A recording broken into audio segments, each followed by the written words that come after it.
Hello दोस्तों, स्वागत है आप सबका। आज का टॉपिक है इलेक्शंस 2022। 5 स्टेट्स, जी हाँ 5 स्टेट्स, जिनमें से हैं उत्तर प्रदेश, उत्तराखंड, मणिपुर, गोवा एंड फाइनली पंजाब। ये वह स्टेट्स हैं जिनमें आज के टाइम पे इलेक्शंस हो चुके हैं और जिनका रिजल्ट आ चुका है। तो आज हम इस वीडियो में ये बात करेंगे कि इन स्टेट्स में कौन सी पार्टीज जीती हैं और उनका जीतने का क्या रीजन रहा है। तो बने रहिए मेरे साथ और देखते रहिए ये पूरा वीडियो। और अगर आप लोगों को ये वीडियो पसंद आता है तो इसको लाइक, शेयर एंड सब्सक्राइब करना ना भूलें। इन 5 स्टेट्स में से बीजेपी को 4 स्टेट्स में जीत मिली है और आम आदमी पार्टी को 1 स्टेट में जीत मिली है। बीजेपी उत्तर प्रदेश, उत्तराखंड, मणिपुर, गोवा में अपने वोट शेयर के कारण जीती है और आम आदमी पार्टी जो कि पंजाब में एक बहुत ही जबरदस्त वोट शेयर से जीती है। तो क्या रीजंस थे कि बीजेपी को इन 5 में से 4 स्टेट्स में जीत मिली? चलिए आइए उन रीजंस को डिस्कस करते हैं। इनमें से पहला रीजन है रिलीजन। जी हाँ, रिलीजन।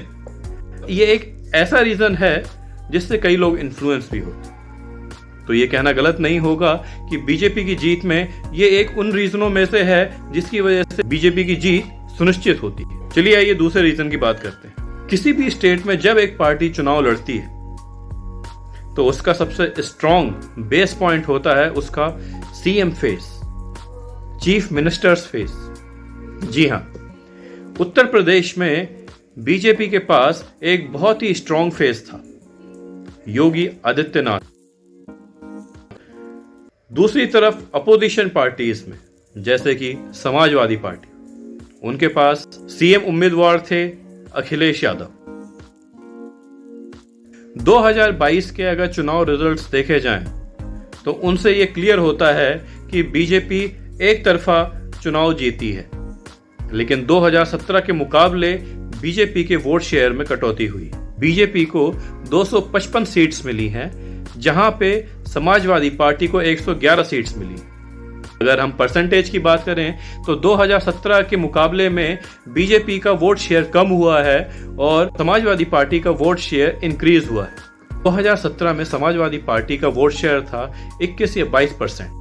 अगर उसको 2022 के वोट शेयर से कंपेयर किया जाए तो 2022 में समाजवादी पार्टी का वोट शेयर रहा है करीबन 32 से 35% के बीच में। तो ये कहना गलत नहीं होगा कि इस चुनाव में समाजवादी पार्टी हारी तो है, लेकिन कहीं ना कहीं उसने अपना वोट शेयर इंक्रीज जरूर करा है। इन इलेक्शंस 2022 में बीजेपी और समाजवादी पार्टी में ये वाला इलेक्शन बहुत ही एज टू एज पे था। अगर अखिलेश यादव ने पार्टिसिपेशन बहुत ही एक्टिव तौर पे हुआ होता तो ये कहना गलत नहीं है कि इन इलेक्शंस 2022 का ये जो सिनेरियो है वो बहुत ही अलग होता। आप किसी भी चीज को ले लीजिए, चाहे वो फार्मर प्रोटेस्ट हो, हाथरस केस हो या कोई भी चीज हो, वो सारी मूवमेंट्स जितनी भी हैं वो सारी की सारी पब्लिक द्वारा लीड करी गई है। और ये कहना गलत नहीं होगा कि अखिलेश यादव ने उन अपॉर्चुनिटीज को लूज करा है। अखिलेश यादव जी का जो एक्टिव रोल है वो चुनाव से 7-8 महीने पहले ही देखा गया है। तो यही एक कारण है जिस वजह से उनका वोट शेयर सिर्फ 32% तक ही पहुंचा है यूपी में। समाजवादी पार्टी की इमेज कहीं ना कहीं लोगों ने कास्ट से एसोसिएट कर रखी है, चाहे वो यादवों से हो या मुसलमान से हो। बाकी की जो और दूसरी कास्ट्स हैं, कहीं ना कहीं उनका वोट शेयर समाजवादी पार्टी को उतना नहीं मिल पाया।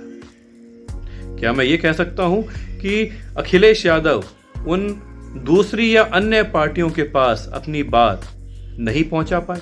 पिछले 5 सालों में कई ऐसे लोग हैं जो कि इन्फ्लेशन या हायर प्राइस से बहुत ही परेशान हैं। उन लोगों ने एक उम्मीद के साथ अपना इस बार वोट समाजवादी पार्टी को दिया, बट उनका ये सपोर्ट काफी नहीं हो पाया समाजवादी पार्टी को पावर में लाने के लिए। देखिए, ये सबको पता था कि बीएसपी और कांग्रेस इस बार का उत्तर प्रदेश में इलेक्शन नहीं जीतेंगे, क्योंकि कड़ी टक्कर जो थी वो बीजेपी और एसपी के बीच में थी।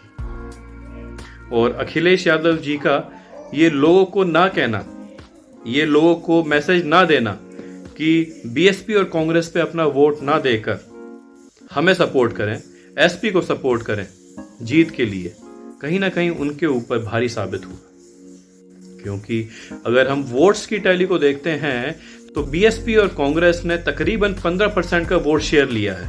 अगर यही 15% का वोट शेयर अगर एसपी के खाते में जाता तो कहीं ना कहीं इस बार के इलेक्शंस का रिजल्ट कुछ और ही होता। लेकिन साथ ही साथ अगर इसको एक पॉजिटिव एस्पेक्ट में देखा जाए तो ये कहना गलत नहीं होगा कि एसपी के लिए ये एक एडवांटेज के तौर पे है कि उनको आगे आने वाले यूपी इलेक्शंस के लिए एक सबक मिलता है और एक सीख मिलती है कि आगे आने वाले टाइम में उन्हें क्या क्या करना चाहिए और क्या क्या नहीं करना चाहिए। चलिए बात करते हैं उन रीजंस की जो कि बीजेपी के फेवर में थे, जिनकी वजह से बीजेपी को आसानी से जीत हासिल हुई। यह कहना गलत नहीं होगा कि बीजेपी की जीत का एक मुख्य कारण है मिस्टर नरेंद्र मोदी जी। जी हाँ, हमारे प्राइम मिनिस्टर जी का चेहरा।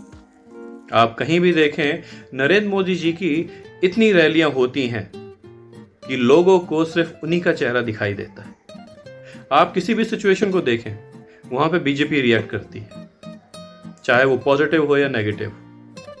एज एन एग्जाम्पल हम फार्मर प्रोटेस्ट को ले सकते हैं। जब बीजेपी ने ये देखा कि ये उनके बहुत ही एंटी जा रहा है तो उन्होंने सारे के सारे फार्मर बिल्स वापस ले ली। साथ ही साथ ये भी कहना गलत नहीं होगा कि बीजेपी ने कुछ ऐसी स्कीम्स भी चला रखी हैं जिनमें से वाकई में लोगों को उनसे बेनिफिट हुआ है और उनका एक ऐसा वोटर बेस बन चुका है जो कि उन्हें ही वोट देगा। फॉर एग्जाम्पल अगर हम देखें, इन दिसंबर 2021 एक महा अभियान चलाया गया था बीजेपी की तरफ से जो कि था फ्री राशन डिस्ट्रीब्यूशन। इस स्कीम में 15 करोड़ राशन कार्ड होल्डर्स को डबल राशन दिया गया और कहीं ना कहीं ये स्कीम बीजेपी के लिए बहुत ज्यादा सक्सेस लाई। खैर, अब हम दूसरे पॉइंट पे बात करते हैं। कहीं ना कहीं ये क्लियर है कि each and everything depends on the media. Coming back to our previous point जो कि है रिलीजन। अगर आप जितने भी मीडिया चैनल्स में ये देखें, कहीं ना कहीं आपको ऐसी चीजें मिलेंगी जिनका यूज बिल्कुल भी नहीं है। 24 आवर्स आपको ऐसी ही डिबेट्स देखने को मिलेंगी जैसे कि हो गई हिंदू मुस्लिम डिबेट, इंडिया पाकिस्तान डिबेट, या ऐसी डिबेट्स जिसमें ऑपोजिशन पार्टीज को एक एंटी हिंदू या एंटी इंडिया दिखाया जाता है। So how to fight with these all wrong and fake narrations, ये ऑपोजिशन पार्टीज के पास इनका जवाब है। और अगर इसका जवाब आप लोगों को भी पता है तो नीचे कमेंट सेक्शन में जरूर कमेंट करिएगा। फाइनल रीजन बीजेपी की जीत का यह है कि चॉइस। आज के टाइम पे जब बीजेपी किसी भी इलेक्शन में उतरती है तो वहां पे कोई चॉइस नहीं होती। वहां पे सिर्फ एक ही चीज होती है कि लास्ट में लोग बीजेपी को ही चुनते हैं क्योंकि उनके पास कोई और ऑप्शन नहीं होता। आप इसी एग्जाम्पल को ले सकते हैं, इलेक्शंस 2022 उत्तर प्रदेश। जी हां, आपने सही सुना। वहां पे 4 पार्टीज थी, BJP, Samajwadi party, BSP and Congress. BSP and Congress को आप रेस से भारी रख सकते हैं। अगर बात करें बीजेपी और समाजवादी पार्टी की तो लोगों ने अपना मन ऑलरेडी बना रखा था कि उनको बीजेपी को वोट करना ही है क्योंकि उनको समाजवादी पार्टी में वो ऑप्शंस नहीं दिख रहे थे। कहीं ना कहीं उन्होंने समाजवादी पार्टी को एसोसिएट कर दिया था with the caste, power cuts, गुंडा राज और वगैरह वगैरह से। और यही सारी चीजें हैं जिनसे बीजेपी को फायदा होता है। खैर, मैं अपने ओपिनियन में तो यही कहूंगा कि कहीं ना कहीं ये सारी चीजें लोगों के परसेप्शन पे डिपेंड करती हैं। ये लोगों का परसेप्शन ही तो है जो एक पार्टी को जिताता है और एक पार्टी को हराता है। खैर, इसमें आप लोगों की क्या राय है मुझे कमेंट सेक्शन में जरूर बताइएगा।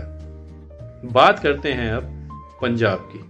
आप सबको ऑलरेडी पता ही होगा, पंजाब में एक तरीके से वन साइडेड जीत हुई है आम आदमी पार्टी की। जी हाँ, आपने सही सुना, आम आदमी party has won with the 92 seats in Punjab. अब पंजाब में आप चाहे किसी भी बड़ी हस्ती को ले लीजिए, चाहे वो हमारे फॉर्मर सीएम हो चरणजीत सिंह चन्नी, या फिर प्रकाश सिंह बादल, या फिर कैप्टन अमरिंदर सिंह, या फिर हो नवजोत सिंह सिद्धू, हर एक को इन इलेक्शंस में हार मिली। और ऐसा ही नहीं कि सिर्फ और सिर्फ बिग पॉलिटिशियंस को पंजाब में ही हार मिली है। आप उत्तराखंड में देख सकते हैं, हमारे फॉर्मर सीएम हरीश सिंह रावत या पुष्कर सिंह धामी, इनको भी हार का सामना करना पड़ा है। केशव प्रसाद मौर्य जो कि डिप्टी सीएम थे यूपी में, इनको भी हार का सामना करना पड़ा है। सो ये कहना गलत नहीं होगा कि पंजाब ने रिलीजन को ना चुनते हुए काम को चुना, काम के अकॉर्डिंग उसने वोट किए। आम आदमी पार्टी की इमेज किसी भी कास्ट या रिलीजन से एसोसिएट नहीं है, उनकी इमेज एसोसिएट है काम से लेके, एजुकेशन से लेके, हेल्थ केयर से लेके, इलेक्ट्रिसिटी से लेके और वाटर से लेके। मैं ये नहीं कह रहा कि आम आदमी पार्टी बहुत ही अच्छी है, उनमें भी खामियां हैं, लेकिन उनके काम ऑब्जर्वेबल होते हैं, उनके काम लोगों को दिखते हैं। और सबसे मेन चीज ये है कि आम आदमी पार्टी के पास चीफ मिनिस्टर का फेस था, भगवत मान। अगर हम 2017 की बात करते हैं तो पंजाब के चुनाव में कांग्रेस जीती थी। तो इस बार ऐसा क्या हो गया कि कांग्रेस दोबारा से वो जीत नहीं दोहरा पाई? जी हां, अंदरूनी लड़ाई, in fighting in between Navjot Singh Sidhu and mister Charanjit Singh Channi. जी हां, यही रीजन है जिसकी वजह से कांग्रेस पार्टी अपनी जीत दोबारा से सुनिश्चित नहीं कर पाई। आम आदमी पार्टी की सबसे बड़ी खासियत है कि वो गोदी मीडिया को बहुत ही अच्छी तरीके से काउंटर करते हैं, और ये चीज अरविंद केजरीवाल जी ने सीख ली। फाइनली ये कहना गलत नहीं होगा कि आम आदमी पार्टी का कैंपेन मोटो बहुत ही क्लियर था। आम आदमी पार्टी का यही कहना था पंजाब के लोगों से कि आपने सबको मौका दिया है, आप हमको एक मौका दीजिए, हम आपको बहुत अच्छा काम करके दिखाएंगे। और ये वही रीजन था जिसकी वजह से आम आदमी पार्टी ने वन साइडेड जीत पंजाब में दर्ज करी। गोवा और उत्तराखंड की बात करें तो वहां पे आम आदमी पार्टी को 5 से 7% का वोट शेयर मिला है। ये उतना ज्यादा नहीं है, ये एक सरकार बनाने लायक नहीं है, लेकिन एक बेस क्रिएट करने लायक है। आगे आने वाले इलेक्शंस में ये देखना बहुत ही दिलचस्प होगा कि आम आदमी पार्टी कैसा परफॉर्म करती है। कहीं ना कहीं ये कहना गलत नहीं होगा कि ये इलेक्शंस 2022 कांग्रेस के लिए एक वेकअप कॉल का काम कर रहे हैं। अगर मैं बात करूं मणिपुर की, तो कांग्रेस मणिपुर में 28 सीट्स पे थी, जो कि 5 सीट्स पे आ चुकी है। ये अपने आप में एक बहुत बड़ा डाउनफॉल है कांग्रेस पार्टी के लिए। अगर मैं उत्तर प्रदेश की बात करता हूं तो एक टाइम ऐसा था जब पूरे उत्तर प्रदेश में कांग्रेस की सरकार रहती थी, लेकिन आज के टाइम पे कुछ ऐसा सिनेरियो है कि कांग्रेस का वोट शेयर सिर्फ 2% का रह गया है। तो कांग्रेस को अपने आप को रिवाइव करने के लिए क्या करना पड़ेगा? कांग्रेस ऐसा क्या कर सकती है कि जिससे वो पहले जैसी एक स्ट्रांग पार्टी में अपने आप को तब्दील कर सके? हम आगे फ्यूचर में किसी वीडियो में बात करेंगे। अभी के लिए इतना ही। आप लोगों के ओपिनियंस बहुत मैटर करते हैं, तो आप लोग अपने ओपिनियंस कमेंट सेक्शन में देना ना भूलें। और अगर आप लोगों को ये वीडियो पसंद आता है तो इसको लाइक, शेयर एंड सब्सक्राइब करना ना भूलें। मिलते हैं आपसे एक नई वीडियो में।